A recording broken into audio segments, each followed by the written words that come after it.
My name is Bernice, and at 28 years old, when my parents picked my brother's tournament over my award, I cut contact. 15 months later, Forbes published my face. They finally Googled me. If you have ever felt betrayed by the people who should have been your biggest supporters, let me know where you are watching from. The invitation arrived in a cream-colored envelope with gold embossing. You are cordially invited to the National Innovation Award ceremony to recognize this year's Young Innovator Award winners. My name appeared on the third line below. Recipient Bernice Carter, Software Innovation category. I had one out of 250 candidates nationwide, 28 years old.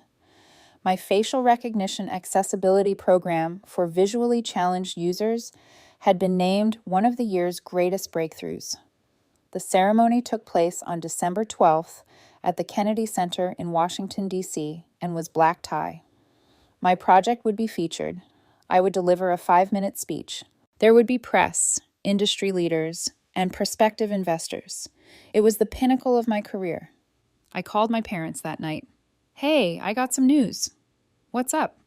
Mom's voice sounded distracted, and there was a TV in the background. "I earned an award. National Innovation Awards. It's a huge deal." "Oh, that's great, honey." "The ceremony is on December 12th in Washington, D.C. "Congratulations. There is a supper thereafter. You and Dad are invited, +1 is permitted. I can get you tickets." Pause. "December 12th. "Yes, Saturday night. I understand it's short notice, but I just found out." A longer silence. "Let me check with your father." I heard a muted conversation with Dad's voice in the background. Mom came back. "Sweetie, that's the same weekend as Tyler's basketball tournament. Tyler is my younger brother, a 23-year-old college senior and point guard." "It's just one night," I said. "The tournament lasts the whole weekend, right?" "Yes, but this is the championship bracket. He really wants us there." "I really want you at my award ceremony." "I understand, but this is essential to Tyler. He's worked extremely hard." I sat there holding the phone. "So I haven't."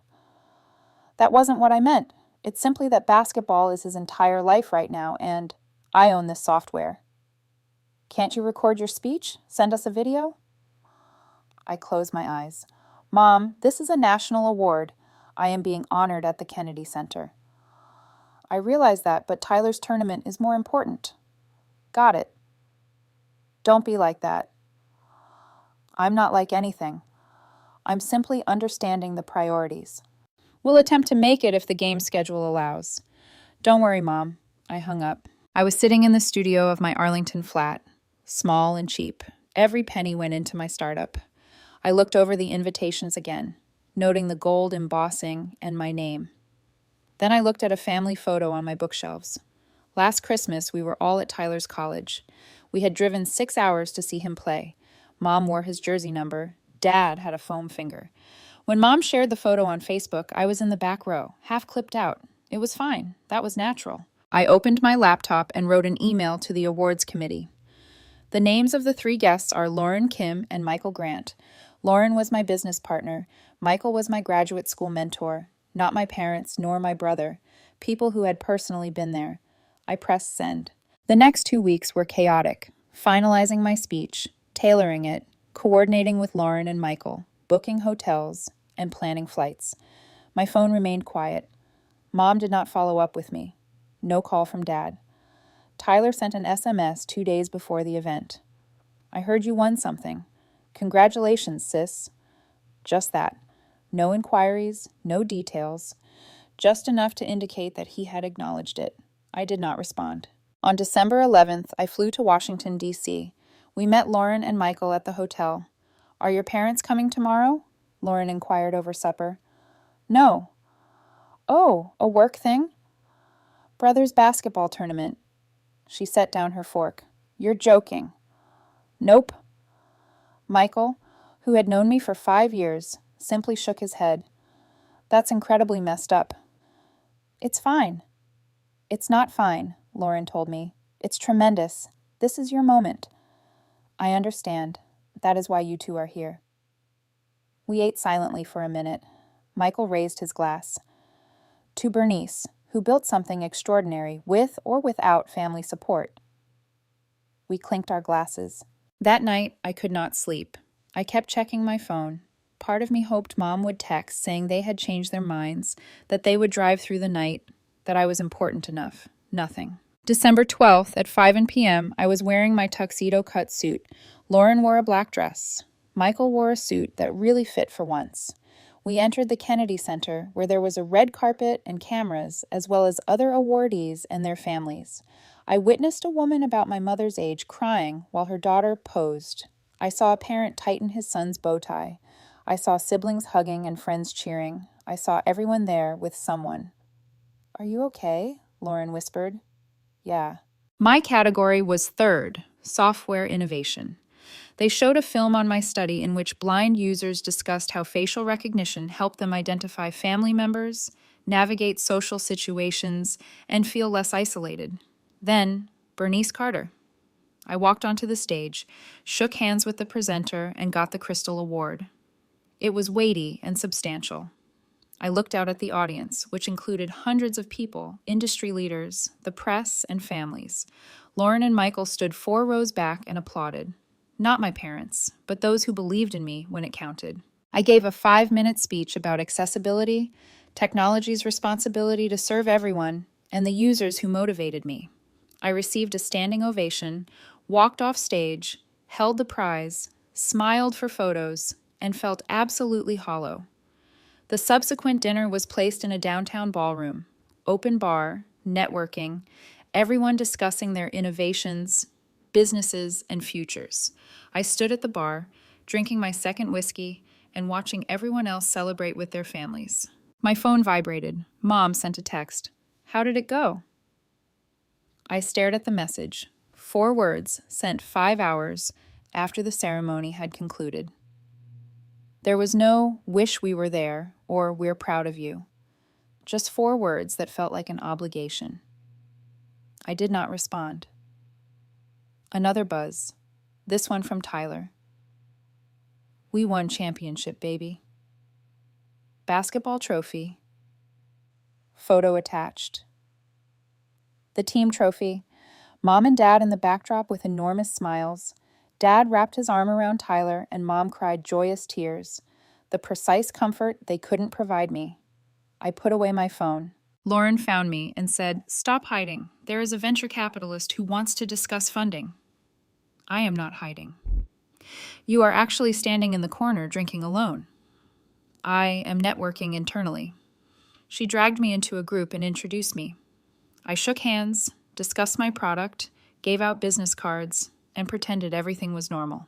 That night, back in the hotel, I reached a conclusion. I opened my phone and looked at the family group chat. Tyler's championship shot prompted 17 replies of celebration, congrats, and pride. My prize had not been mentioned once. I scrolled up and found the last time I posted something, my software launch 3 months ago. Dad responded with "cool" and Mom with a heart emoji. Compared to Tyler's basketball update from the same week, 34 responses, full chats, Mom sharing with her friends. I took a screenshot and saved it. Then I did something I had been contemplating for years. I quit the group chat discreetly without making a statement or causing any commotion. Then I went through my contacts and blocked Mom, Dad, and Tyler's numbers. Not out of rage, but out of clarity. They had made their choice. December 12th, Kennedy Center National Award. They'd chosen a basketball game, so I chose myself. I opened my email, began a draft to my parents, wrote and deleted 5 variants, and eventually settled on, I received a national award tonight. I delivered a speech at the Kennedy Center. I met investors that trust in my work. It was one of the most enjoyable nights of my life. Tyler had a basketball game, which is why you weren't there. I now understand priorities. My goal is to create a life in which I do not wait for those who do not show up. Do not contact me. I need some room. I need to focus on those who genuinely support me. That is not you. I hope Tyler's team enjoyed their victory. I'm confident it was worth it. Bernice. I read it 3 times before deleting it, my finger hovering over send. Sending it meant that I still wanted their understanding and appreciation. Instead, I just remained silent. No explanation or goodbye, only absence.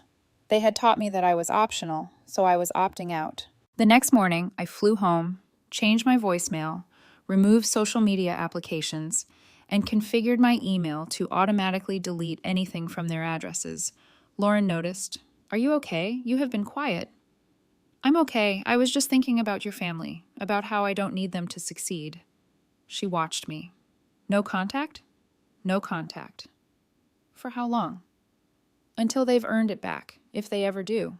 She nodded. "Good. You deserve better." That week, my phone was continuously ringing. Unknown numbers. I didn't respond. The voicemails piled up. "Mom, honey, you've left the family chat. Did you mean it? Call me back." "Dad, your mother is worried. You are being childish. Call us." "Tyler, sis, what's up? Why have you blocked me?" I deleted them all without hearing the end. Christmas arrived. No gifts from me arrived at their home. I spent it with Lauren and her family. Her parents inquired about mine. I said we weren't in touch. They did not push. New Year's, I established a goal to make Forbes' 30 under 30 list. Not for them, for me. I worked 18-hour days, scaled my program, closed funding rounds, hired a team, and created something irrefutable. And for a year, my family was only a memory. I stopped checking. No calls, texts, or drops, just stillness. The type that enables you to hear yourself clearly for the first time. And what I heard was this. I'd been waiting my entire life for them to congratulate me in the same way they did Tyler. But the celebration never came. So I stopped waiting and began creating something they could not ignore, even if they never saw it. The hush lasted exactly 13 months. Not because I was counting, but because that was the time it needed to create something undeniable. January began quietly. I relocated to a better apartment with 1 bedroom, natural light, and space for a home office. I paid for it myself. No housewarming party. Only Lauren and I were there to assist unpack, and Michael brought pizza. "This is nice," Lauren commented, gazing around. Adult apartment. The studio was getting cramped. "Do you mean depressing?" That too. My phone remained blocked. Occasionally, I received a voicemail notice from an unfamiliar number. I would remove it without listening. Didn't need to. I knew what they'd say. Some variation of, "Why are you doing this? Call us back. You're overreacting." Never "We're sorry," or "We should have been there." In February, we closed our $1.5 million Series A investment round led by a VC who had attended the award ceremony, witnessed my speech, and believed in the concept. The tech sites mentioned it briefly. Nothing significant, but enough. Facial recognition startup receives financing. Accessibility software increases popularity. I wanted to see if my relatives would notice, if Dad Googled my name, if Mom would set notifications. Nothing. In March, we hired our first 4 employees. A small team. Everyone starving, everyone believing in what we were creating.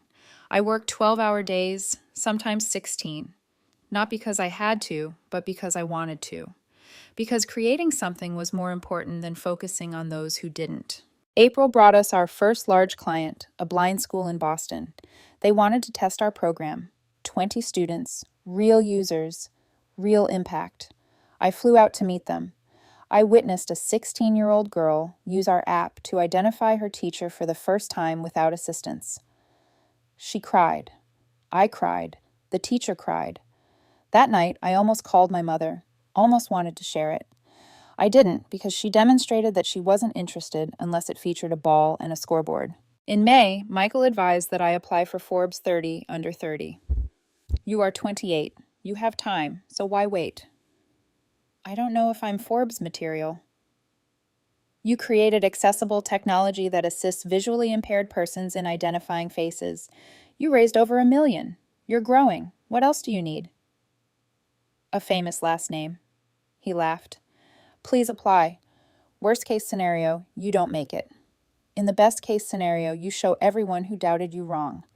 I applied, filled out the lengthy form, submitted financial documents, wrote essays on innovation, impact, and scalability, attached news clippings, user testimonials, and funding announcements, Pressed submit at 2 a.m. and then forgot about it. In June, my firm reached 12,000 users. Lauren hosted a workplace celebration with cupcakes, champagne, and team photographs. I shared one on LinkedIn, professional, celebrating a milestone. I tagged the team. My personal social media accounts remained inactive. I had removed Facebook, Instagram, and Twitter, as well as any other platforms my family could use to stay in touch without actually communicating. If they wanted to know what I was doing, they would have to inquire. They did not. July brought an unexpected visitor, my cousin Samantha, Mom's niece. We'd been close as children. She arrived at my office unannounced. "Hey, stranger." I looked up from my computer. "Samantha, how did you—" "LinkedIn. Your company's address is public," she said, holding up a coffee. "Peace offering." I let her inside. We sat in a small meeting room. "So," she said, "you disappeared." I left a situation that wasn't working. "Your mom's worried. Is she all right?" "She's largely puzzled. She doesn't understand what happened." "I earned a national award. They skipped it to attend Tyler's basketball game. I decided I didn't want people to treat me as an afterthought." Samantha was quiet. "That's fair." "Is it?" "Because obviously I'm the terrible one for setting boundaries." "You aren't the bad one, but you already know how your family is. Tyler is the star, always has been." "So I'm simply meant to accept that?" "No. I'm saying I understand why you left." I studied her. "Did Mom send you?" "Oh God, no. She is unaware that I am here. I came after seeing your fundraising announcement. 1.5 million is a large sum." "Thanks. Also, I remember what it was like growing up and seeing Tyler get everything, watching you take whatever was left over." "I didn't think anyone noticed." "I noticed. It sucked. And I'm sorry I never said anything." We talked for an hour about family expectations and what it meant to move away from harmful people, even if they shared your DNA. Before she left, she hugged me. "I am proud of you, what you've built, how you're handling this, all of it." "Thanks, Samantha. If you ever want to grab coffee, just us, no family drama, let me know." "I will." She departed, and for the first time since the Kennedy Center, I felt as if someone in my family had seen me. In August, we expanded to 3 more cities, formed connections with accessibility organizations, and hired 2 more developers. Revenue was increasing, press coverage was increasing, the company was becoming a reality. Then, in September, I received an email. Subject: Forbes 30 under 30. Congratulations. My hands shook when I opened it. "Dear Bernice Carter, congratulations. You have been chosen for the Forbes 30 under 30 in the corporate technology category. You are one of 500 people chosen from over 18,000 nominations in all categories. The list will be published in our December edition following an online announcement on November 30th. We'll need new images and a short interview. Welcome to the Forbes 30 under 30 community." The Forbes editorial team. I sat there and read it 3 times. I made it. Forbes 30 under 30 at 28. I called Lauren. "I'm in." "In what?" "Forbes." She actually yelled, "Oh my God, oh my God." Michael was next. He cried, "I knew it. I knew you would." That night, the 3 of us went out to dinner at an upscale restaurant to celebrate. They toasted me, took pictures, and posted about it. I grinned, laughed, felt proud, and didn't think about my family because I had accomplished this without them. In fact, despite them. The interview with Forbes was conducted over Zoom. A journalist inquired about my path, inspiration, and challenges. "Any family support?" she asked. "My business partner and my mentor," I said. "They've been there since the beginning." "What about your parents, siblings?" "We're not in contact." "Oh, can I ask why?" "They prioritized my brother's basketball game over my award ceremony. I decided to prioritize myself." She paused. "That's going in the piece." "Good." October passed in a haze. More growth, more uses, more meetings, more proof that I had made the right choice. Forbes sent the advance copy on November 29th. The magazine was scheduled to release on December 3rd. The online announcement would go live November 30th at 7 a.m. Eastern Standard Time. I stared at my photo, full page, next to my company name, age, and achievement. Bernice Carter, 28, founder and CEO of Vision AI, a company making facial recognition accessible to the visually challenged. Below was a quote from my interview. Success is not about proving others wrong. It's about proving yourself right. I forwarded a copy to Lauren and Michael. They replied within minutes. Lauren wrote, "This is everything. So proud of you." Michael said, "Framing this and hanging it in my office." I went to bed that night knowing that in 7 hours, the piece would be live. My family would ultimately find out, perhaps through a friend or Google, but not from me, because I didn't build it for them. I built it in spite of them. And that made it much sweeter. November 30th, 7:00 a.m. My phone exploded, not from my family, but from everyone else. LinkedIn notifications, text messages from former coworkers, emails from mentors and professors. Saw the Forbes list. Congratulations. Knew you'd make it. This is incredible. I smiled as I watched them roll in and replied to a few. Then a call from an unknown number. I nearly didn't answer, but curiosity won. Hello? Bernice, it's Samantha. Oh, hey. Have you seen the news? What news? Your family. Her voice was half amused, half horrified. Oh my God, they're losing their minds. What do you mean? Tyler found your Forbes article. My heart stopped. How? He was at the dentist waiting room. Someone left the magazine. December issue. He was flipping through and saw your face. I couldn't talk. Bernice, you there? Yeah, what happened? He called your dad from the dentist's office? Panicking. I heard it through your mom. He was freaking out, saying things like, "How did she do this? How come no one knew?" I started laughing. I couldn't help it. "It's not funny," Samantha said, but even she was snickering. "Okay, it's a little funny, but they're spiraling. Your mom's calling everyone, asking if they knew.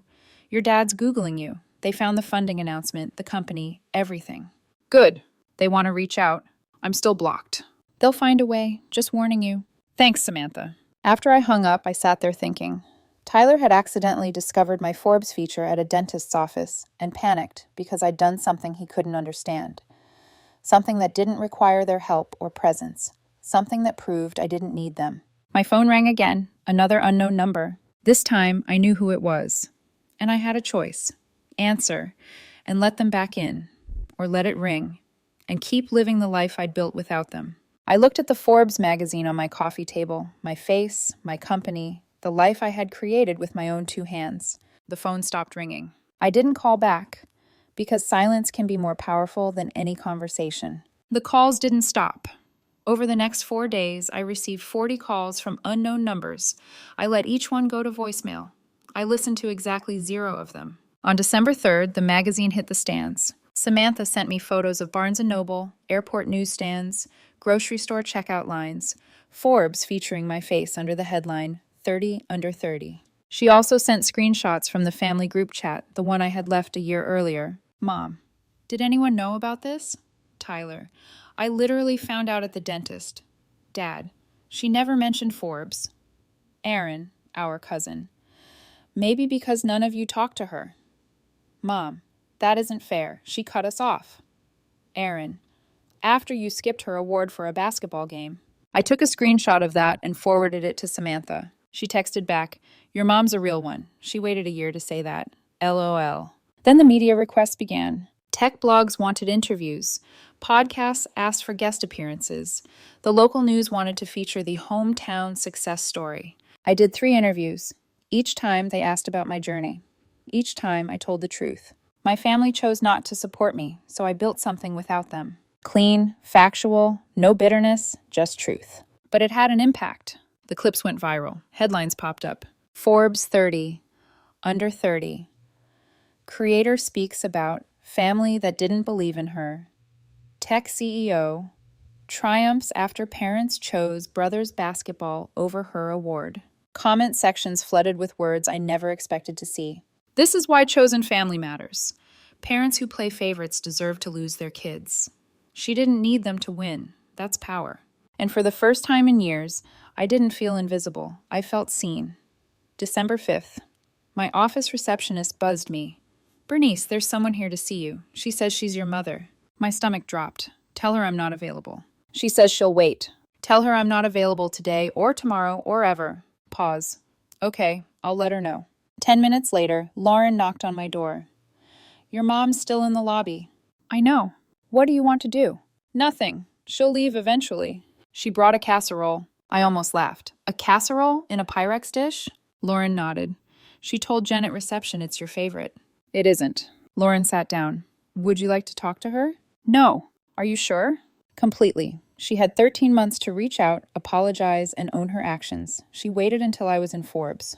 That's fair. My mother stayed in the lobby for 3 hours. Lauren eventually went down and told her I wasn't coming out. She left the casserole with a letter. Lauren brought both into my office. I threw away the dish unopened and read the note. Bernice, I understand you're unhappy, but this has gone on long enough. We are family. Family works through things. Call me. We need to talk. Love you, Mom. I showed it to Lauren. Do you notice anything missing? Lauren read it carefully. No apology. Exactly. Just you're unhappy, as if I'm being dramatic. And we need to talk, as if I owe her a conversation. I crumpled the paper and tossed it into the trash beside the dish. December 6th, Dad took a different approach. He showed up at my gym at 5:30 a.m. I saw his car in the parking lot as I pulled in, him sitting there, sipping coffee like it was any normal morning. I parked 3 spaces away, got out. He did too. Bernice, please, just 10 minutes. I slung my gym bag over my shoulder. No, I'm your father. And I'm the daughter you left at the Kennedy Center. We didn't forget. You played a basketball game. I understand. You made your choice. It wasn't like that. So what was it like, Dad? He looked down. Tyler needed us, but you didn't. You're always so independent. You never seem to need us. I stopped, turned to face him. I earned a national award. I told you about it. I asked you to come. You mentioned maybe if Tyler's game schedule allowed. That's not independence. That's neglect disguised as convenience. We were going to come to the next one. There's no next one. That was my moment, and you weren't there. We're sorry. Are you? Are you sorry I didn't tell you I made Forbes? He hesitated. Both. At least you're honest. I started walking toward the gym entrance. Wait, your mother misses you. She misses the version of me that didn't require effort. That's not fair. Do you know what's not fair? I turned back. Tyler got a championship party, a team dinner, social media posts, and teary proud parents. I got, how did it go? 5 hours after my ceremony. That's not fair. We didn't know how important it was to you. Because you never asked. You assumed I was fine, that I didn't need attention, that I was low maintenance. But you know what? I'm not your low maintenance daughter anymore. I'm one of Forbes 30 under 30, and I did it without you. His face fell. Can we please just talk? We're talking, I said quietly, and I'm finished. I walked in and didn't look back. That night, Tyler tried his luck. He managed to get past the building door and knocked until I answered. Come on, Bernice, this is insane. What do you want, Tyler? I want my sister back. Do you? Because I don't remember my brother being there when I got a national award. I had a championship game, and I had the biggest moment of my career. Which one mattered more? They were both important. Then why did Mom and Dad choose yours? He didn't respond. Exactly. I started to close the door. Wait, he said quickly. I read the Forbes piece, the interview. You told the whole world we weren't in touch. I told the truth. It makes us look bad. You look like how you acted. I didn't know it meant that much to you. You never asked. You never wondered why I stopped speaking to you. You just assumed I was being dramatic. I tried to call, once, 3 days after you blocked me. Once isn't trying. That's checking a box. He rubbed his forehead. I don't know what you want from me. I don't want anything from you, Tyler. That's the point. I wanted you there a year ago. Now I'm fine. So that's it? We're just not siblings anymore? We weren't siblings when it counted. I closed the door, locked it, heard him stand there for a minute before walking away. My phone buzzed. Samantha. I heard Tyler tried to see you. You okay? Yeah, just tired of explaining obvious things. For what it's worth, half the family thinks you're right. They're just afraid to say it. That's nice, Sam, but I don't need their approval anymore. I know, that's why I'm proud of you. December 10th, the Forbes Gala invitation arrived. You are cordially invited to the Forbes 30 under 30 Summit and Gala in Boston, Massachusetts, January 22-25. 4 days of panels, networking, and a celebratory dinner. Plus one is permitted. I invited Lauren and Michael, no hesitation. That night I posted on LinkedIn, proud to be selected for Forbes 30 under 30. Thank you to my teammates, investors, and everyone who believed in Vision AI's mission.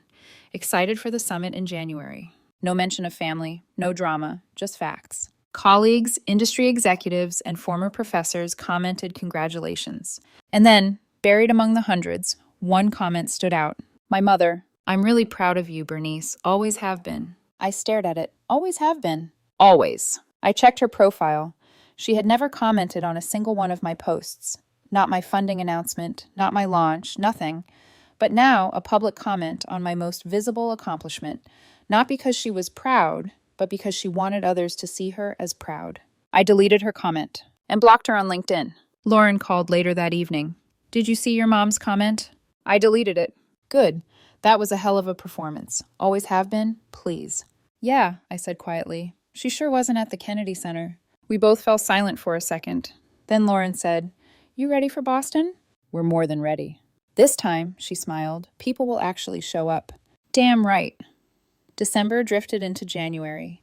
The calls from unknown numbers slowed, then stopped altogether. My family had finally realized I wasn't coming back. That Forbes wasn't a fluke, that I'd built something real, substantial, and out of their reach. And they had missed everything. Not just the Forbes announcement, but the entire journey. The late nights, the failures, the tiny milestones, the impossible triumphs. All of it. While they were busy watching basketball games, I had built a world. January 21st. I flew to Boston for the Forbes Summit. Lauren and Michael met me at the hotel, smiling the way people do when they've actually shown up for you. Ready for this? Michael asked as we checked in. I looked around the lobby, at the banners, and the crowds of young entrepreneurs, and saw my name printed among them. Bernice Carter, Vision AI. Yeah, I said. I'm ready. Does your family know you're here? Lauren asked. I don't know, I replied. I don't care. She grinned. That's growth. The summit was 4 days of panels, interviews, and collaboration. 600 people under 30 who had each built something extraordinary. I was one of them. On the final night, the gala, I stood on stage beside the other enterprise technology winners, all 5 of us holding plaques, smiling for photos as the flashbulbs popped. I scanned the audience. Lauren and Michael sat in the 3rd row, standing and clapping, the only 2 faces I truly wanted to see. And for the first time, I didn't think about my family, not once, because I'd finally learned the most important lesson of my life. You can't make people proud if they refuse to see you. But you can build something so undeniable that their blindness becomes their loss, not yours. That was more than enough. The summit ended on a Sunday night. On the flight home, Lauren glanced at me across the aisle.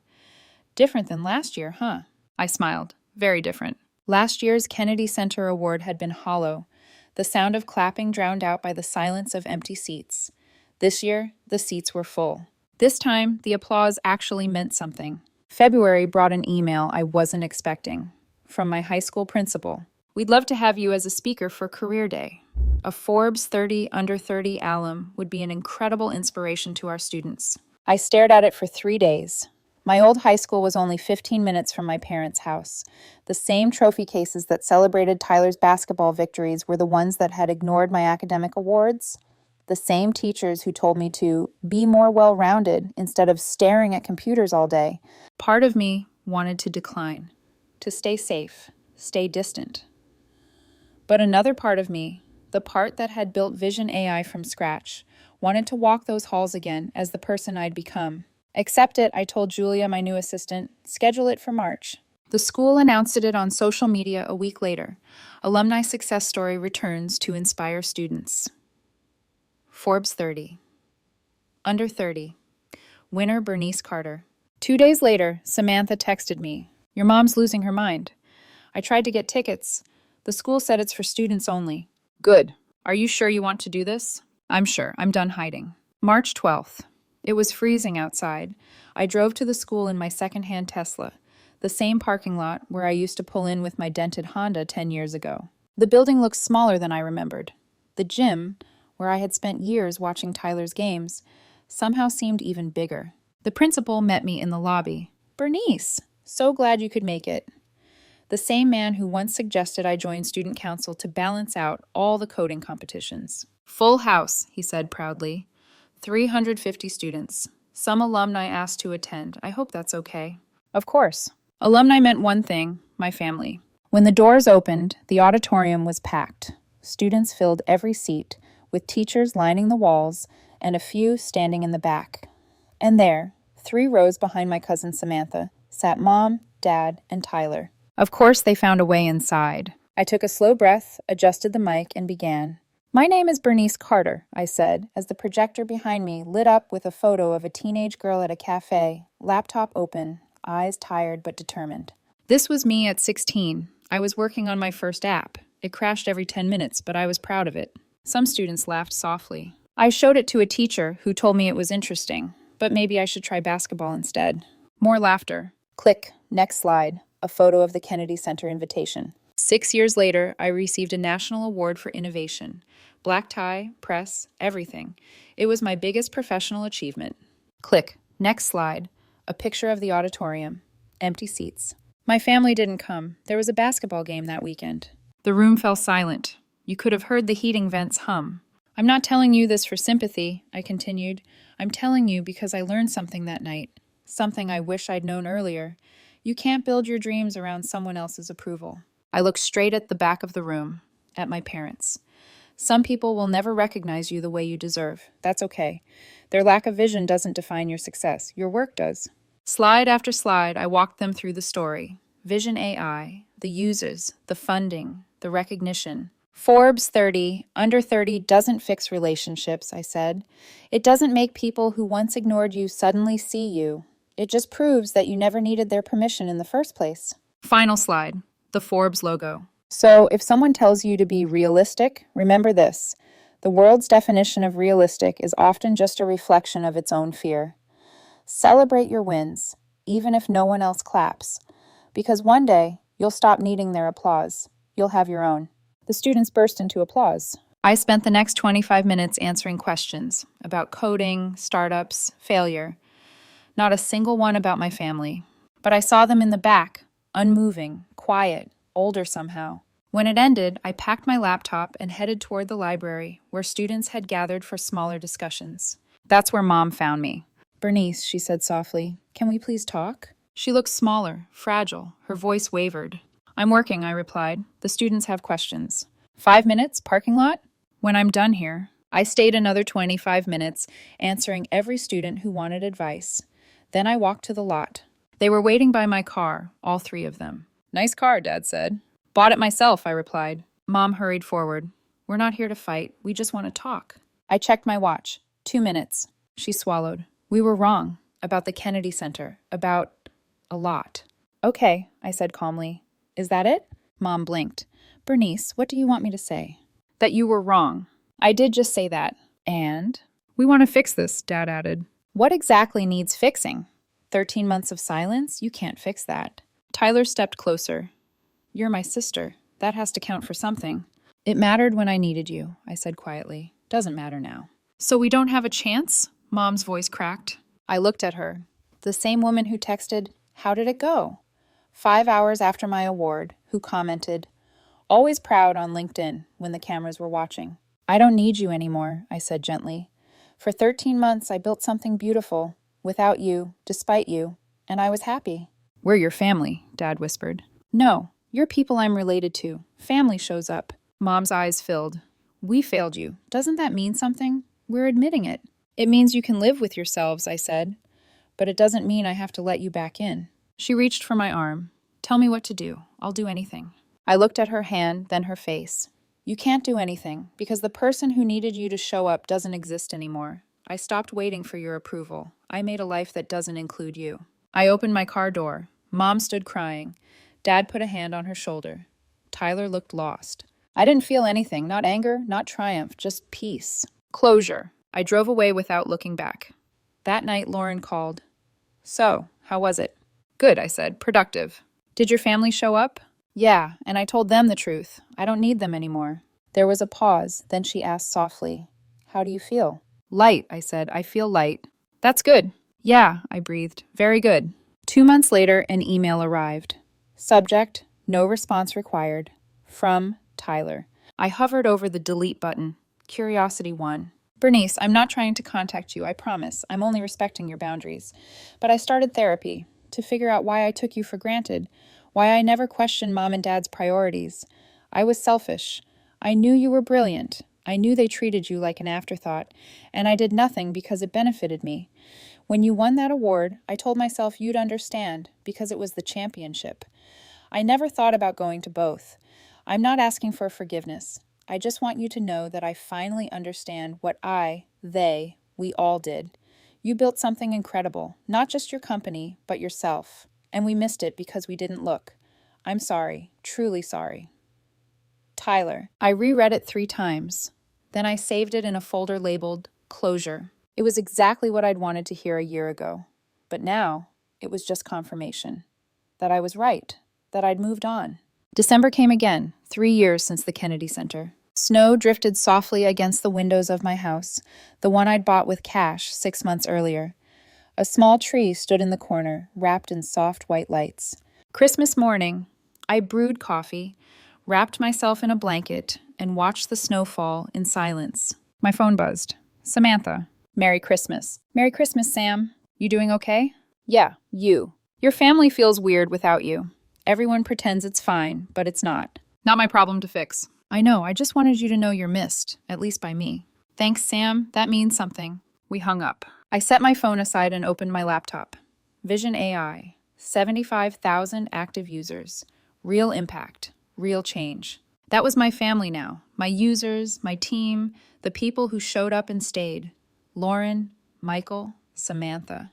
People who saw me. I smiled, looking at my small tree, my quiet home, the warmth that didn't need anyone's approval to exist. Because this peace was the gift. Not revenge, not proving them wrong, just freedom. Freedom from waiting, from hoping, from needing people who never showed up when it mattered. I had built something better, one boundary at a time, one late night at a time, one act of self-respect at a time. A life where I was never treated as an afterthought, where I was always the main character. I showed up for myself first. My phone lay silent on the table, peaceful, still.